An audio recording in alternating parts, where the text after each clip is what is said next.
Hello, Gwenters, and welcome back for another Massacre Monday. I'm live on my stream, and I'm recording this a week beforehand. So if you want to watch some gameplay beforehand, please follow me on Twitch. Jump on, share your thoughts, watch how we make stuff in the studio here in my house, and give your thoughts about what we do for next week. But this is what we're rocking. We had some people online, RTM being number one, mentioning how much they loved Gedeneth and the alchemy boost. So I thought, how could we merge some of the power that some of the removal power that Skellige has with also some of this crazy Gedeneth beast play? And I think Battle Trance is the way to do that. Draco Turtle here representing just an incredible number of points with Battle Trance, and with our Svalbard cultists. We've also got Berserkers, cultists, veteran, Mardrum here for the bronze package with great swords, and Heme Protector. So it's gonna be a bunch of damage, a bunch of boosts, and then we've got Heme Flaminica in here who's gonna heal all units on the row. She pairs extremely well, in my opinion, with Drone Berserker and Heme Protector. You can just damage the unit and do damage every turn and then get healed back up. Also, I just noticed that he takes an arrow in the picture. Oh no, maybe it was just his breath. Oh, that would have been intense. On-crate great swords obviously are really good for the damage whenever we're outputting damage with Delirium or with excuse me, Giga Scorpion Decoction. But I think more importantly, we can use them with Sigdrifa's Right to bring them out at 10 points, or on Juta on Dumoon. Both really good options because they won't have their deploy abilities. They will get the full value. And additionally, both of those are separately really good with Restore. Great Swords going to 15. Judah going up to 18 points when you play Restore on both of them. So really great value combination. Whenever we're running Alchemy, obviously we got to run Crow Mother. There are a fair number of Druids in here. But if you wanted to make some changes to the deck, that would probably be one of my few suggestions, is probably add in one or maybe two more Druids. Missing Axel has cost me some points. I think Corrupted Flaminica works much better in the Fear the Beast deck, but this one does work still pretty well. But we had to make some concessions in order to get full value from the removals and some of the Bronze Warriors in the Bronze Warrior package. So let's jump in. We'll show you guys a game. Let me know what you guys think down in the comments. If you have not subscribed to the channel, please do so. It really helps me out. But also, you know, we're pumping out regular content here and a regular schedule. Massacre Mondays being the day you can look forward to if you're a Skellige lover, or if you just want to watch Skellige get wrecked because we post honest vids. You can do that too. Alright, going into a lockdown matchup is honestly not so bad. This deck really doesn't rely on that. The leader ability a ton. It is helpful, but it's not like a pincer maneuver deck or a shield wall deck where you absolutely need it. Here, Torsic Veterans actually play really well with Svalbard Priests. I think the one thing we're kind of missing here is a little bit more active play. Restore with On-Crate Greatsword still being very good. We got both removals. We probably don't need both of these Svalbard Priests, so we're going to just go ahead and save one for later. Sigdrifa's Right is very good. We're getting a bunch of cards that are really good in round 3. Not a ton of them that are good in round 1. Crow Mother makes her one of the best blue coin plays, in my opinion. You do have to worry about getting banished, but it's not the worst thing in the world if she disappears. She's a little bit better than some other cards like Flying Redanian, but she doesn't come out of your deck, so you do actually have to have played her. Tactics is kind of an interesting play. Personally, I don't love Venedal Elite or other cards that tip off your opponent to exactly what you have. I know he has 4 tactics, so I'm kind of just set up to be paying attention to that, and that's kind of all I'm going to be thinking about for a while. Here instead, though, I think we're going to get down a Drummond Berserker. And we'll go ahead and boost him up, give him Crystal, the Crystal Skull to give him Veil. That's going to make sure that he does a considerable amount of damage, 6 damage in fact. So a lot of good value for us. Discipline. That is what you folk Then lack. here, I think our next play is going to be Uncrate Greatsword. We get the passive damage. Plus, we can go ahead and use Delirium to maximize value if we feel the need to just get some broad-based damage. Artorias being a good passive assimilate engine, but not phenomenal. We can see here our opponents played 2 of the 4 tactics. Just going in deeper and deeper. This deck is missing a carryover in that there isn't a Purify, so there's no way for us to really deal with this Siri outright. However, Giga Scorpion Decoction and Delirium together will go ahead and erase her. But right here, I think what we're going to do is set up this Svalbard Priest, Nexus Greatsword, and then we can drop down this Tursic Veteran as well. We did remove the shield, so we can go ahead and use Giga Scorpion Decoction now on her either this round or next round to really reduce her value.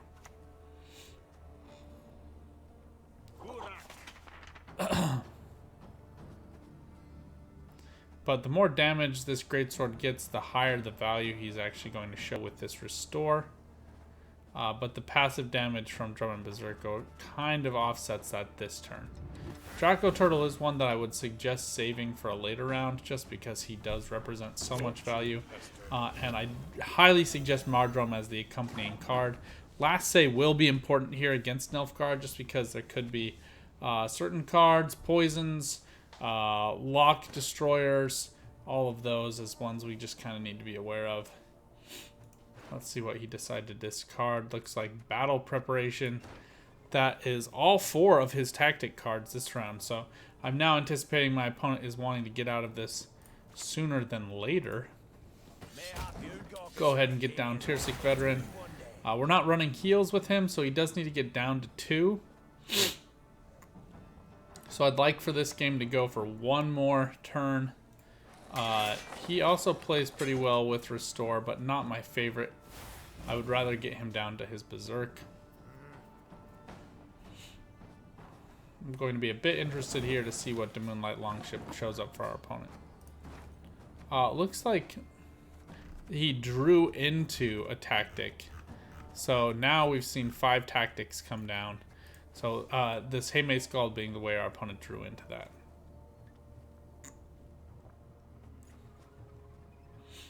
Then here, I think I'd like to see a good amount of damage done to Ciri, just so she has very little carryover value.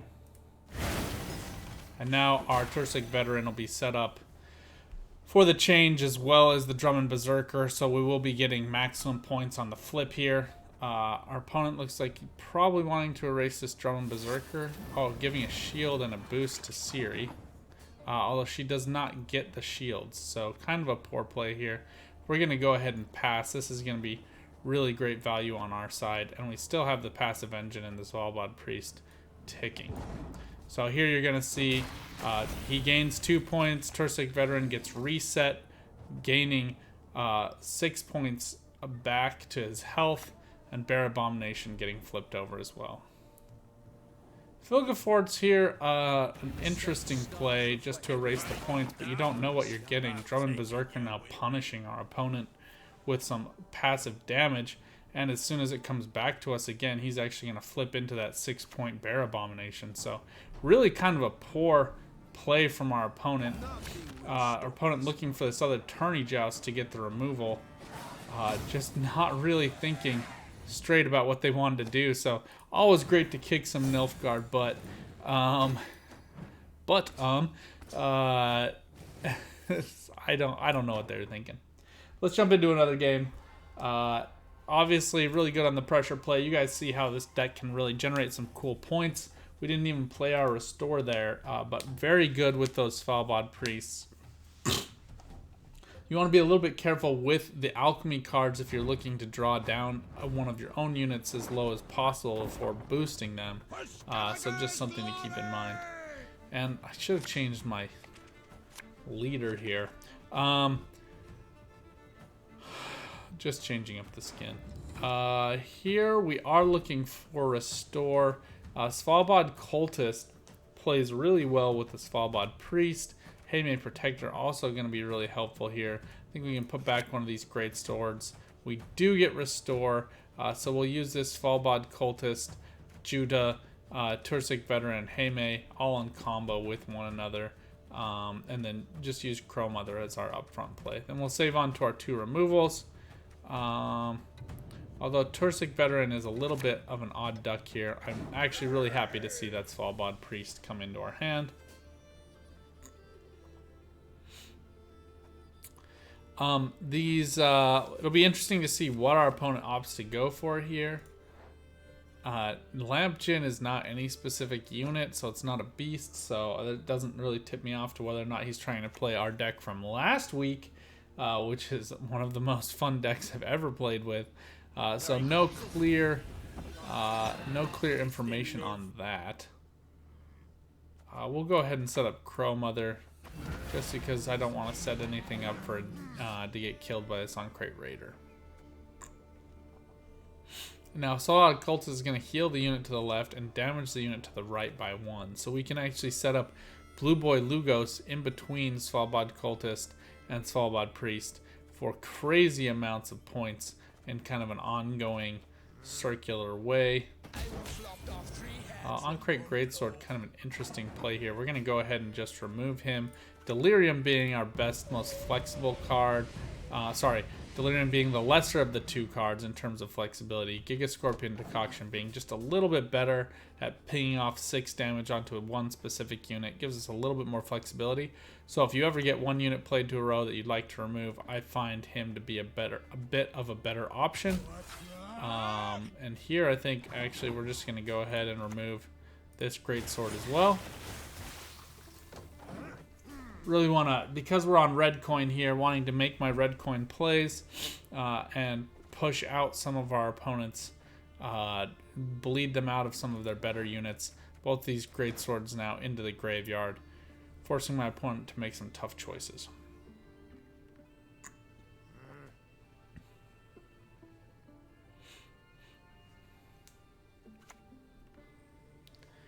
Herkian now coming down. Because we do have Restore, we're going to go ahead and throw down Judah on Dimun here. And set her up for a Svalbard Cultist in between.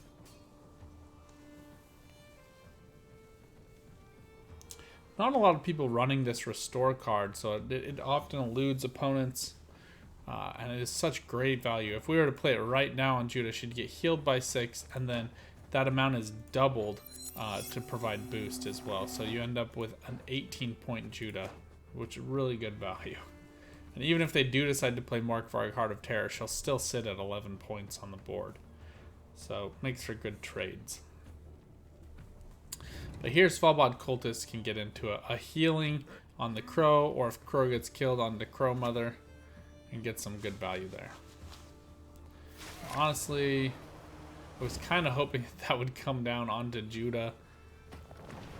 Our opponent instead deciding to go after Crow Mother. Here we can go ahead and put down Svalbard Cultist.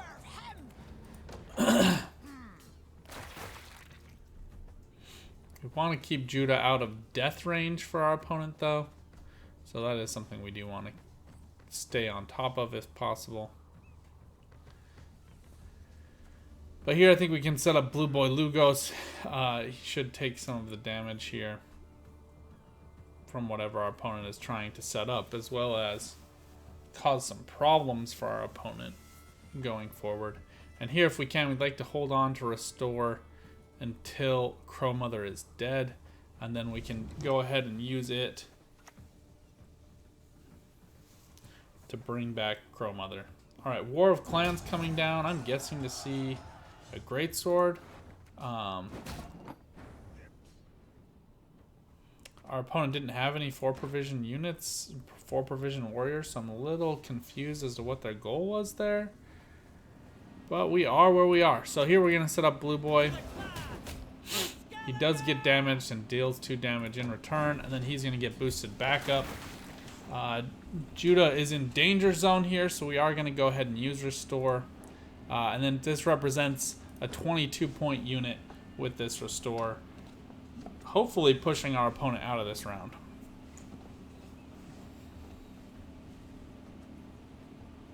So we might have wanted to save Blue Boy Lugos if we wanted to make a lot of damage plays. But the beauty of this deck here is we are running Gedeneth, which does just represent so much value in terms of cadence against our opponent. Svalbard Totem coming down, our opponent needing to stick in this round. Taking damage here. So we're going to go ahead and heal up Judah.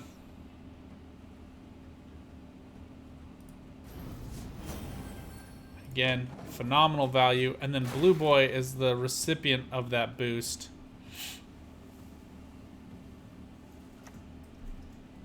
Morgvarg, the anticipated play from our opponent. Playing for decent value, but not phenomenal value.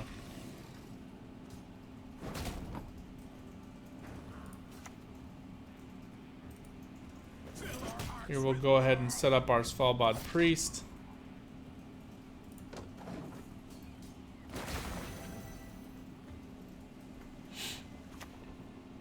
Stunning Blow coming out. I think now we can set up our Ancrate Greatsword.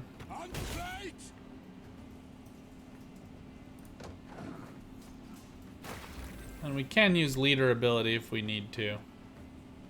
But Haymay Protector will represent, he'll go down to 3. So we need to count this out just for a second here. Haymay Protector will go down to 3, but then get boosted back up again when Judah takes damage. So he does sit at a pretty 4 points, which brings us to 26. And then it would kind of just depend all too much on what our opponent opts to play. Although Svalbard Cultist healing Ancrate Greatsword by 1.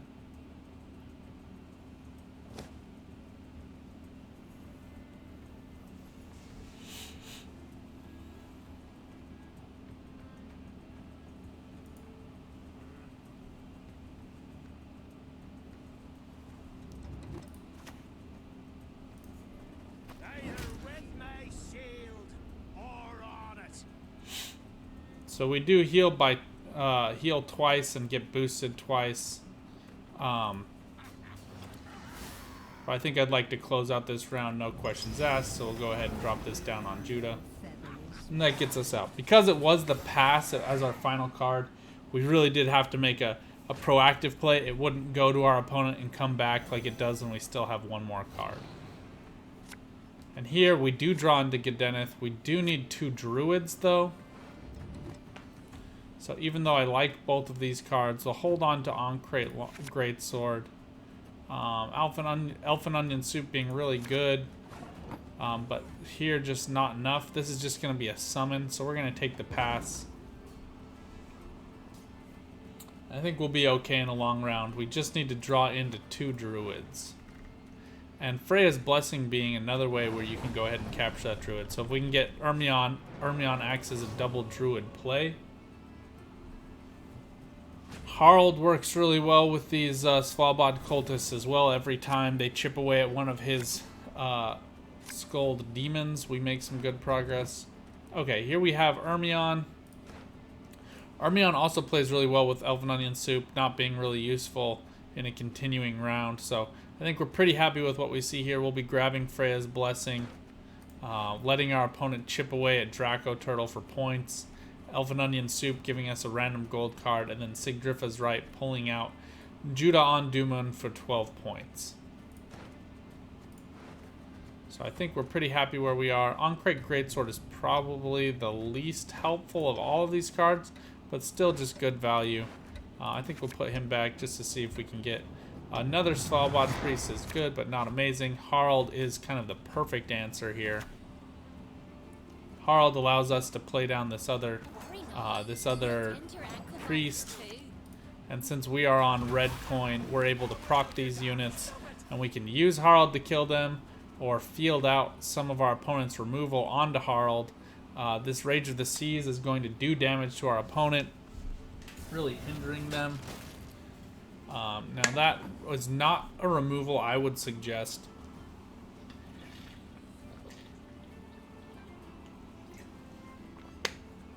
But our opponent clearly worried. Now here, I think Draco Turtle may actually be our best option. We know that Morkvarg Heart of Terror is already put away. So I'm not worried about Draco Turtle losing all of its armor all at once, since we've now also seen 2 stunning blows. Or maybe I'm remembering incorrectly. Oh no, here we go. 1, 2. Always good to double check, but the stunning blows was representing the greatest risk to the Draco Turtle, but here we want to get down our Gedeneth. We actually probably should have put Draco Turtle on the same row. This is a really strange play. Don't know if our opponent really understood how Draco Turtle worked.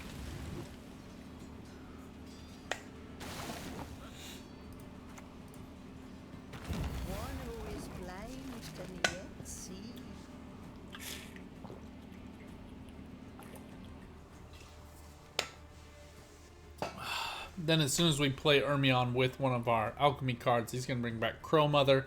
We can then use Elf and Onion Soup to destroy Ermion and Crow Mother. Crow Mother will come back with Sigdrifa's Right. So we're basically just upgrading Ermion into a useful card that can get us some passive play. Our opponent getting Deathblow here onto Harald's Pal is a decent play for him, but he does have to take 2 damage. Which can be a little bit risky. Up and at him, you lazy bastards! You'll sleep when you're dead. Encrate Greatsword coming out. Play that makes sense. Our opponent's still taking some damage here. Proccing out this damage to get his Encrate Greatsword boosted up. Gods protect us. Here we're going for Freya's Blessing. We'll spawn our crows into the range row, because why not? Freya's Blessing to get us a Svalbard Priest. Just as good passive damage. And then typically this Marjoram would play onto Armor with Draco Turtle for full and maximum value. That not being a great option here, I think we're still going to play it onto Draco Turtle just because it represents great value. Our opponent not having a great way of dealing with it, since we know he's played Morkvarg. We also know he's playing Devotion based on Harald. We didn't know it for certain earlier. And here we're still missing our 2 final plays. So you can see this deck just has crazy amount of cadence. A lot of fun. Gedeneth being able to just really push rounds and bleed as well, which we weren't able to see this game. But I highly recommend it. I think it's a lot of fun. Different from the typical constant removal that Skellige offers, like our opponent was showing just now, and instead giving us some different cards with different options and a different way to play Gedeneth, where you're not trying to get that Siegfried of Denel Purify, although again, still one of my favorite decks I've ever played. I'd still highly recommend it. But thank you guys so much for joining us. Thank you for coming Gwenting with us, and until next time, get out there and keep on Gwenting.